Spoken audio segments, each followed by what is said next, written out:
برای بیننده‌های ما اول خود را معرفی می‌کردید، اسم شریف شما؟ درود و سلام برای همه بینندگان عزیز.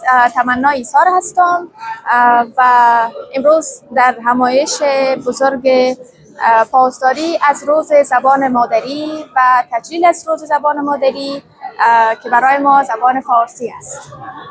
درباره امروز همایش رو در خصوص شما می‌خواستیم عموما پاسداری زبان مادری برای چی لازم است؟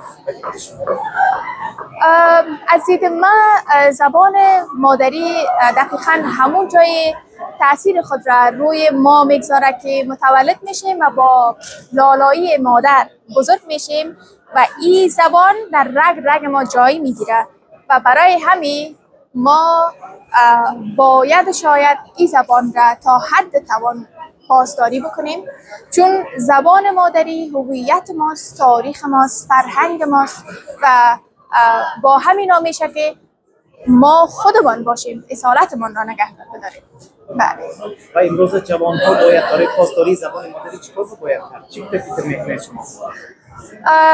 از دیدم که ما در مهاجرت در کشورهای بیگانه هستیم، پاسداری زبان مادری بسیار هم یک مورد دشوار است. بدون شک ما یکی از موضوعاتی که واقعا بر من اهمیت داره و نگران من میکنه در عین حال همین موضوع است که مهاجرت ها متاسفانه یک مرز بسیار بزرگی را، یک فاصله بسیار بزرگی را بین گویندگان این هر زبان مادری که باشه به خصوص فارسی ما و زبان ما ایجاد کرده متاسفانه.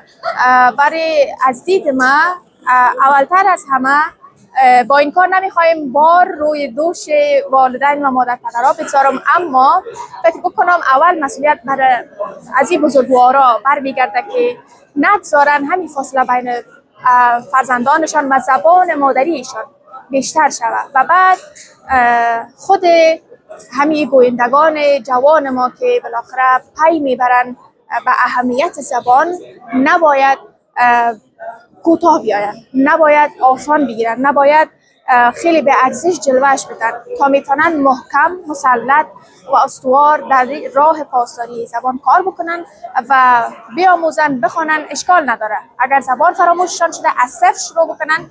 حالا خوشبختانه تکنولوژی، اینترنت همه چیز را آسان ساخته، میتونن از هر راه دوباره بیاموزن، تقویت بکنن و بیشترش بسازن مسئولیتش را و خوبیت رو در گستره زبان زیبا.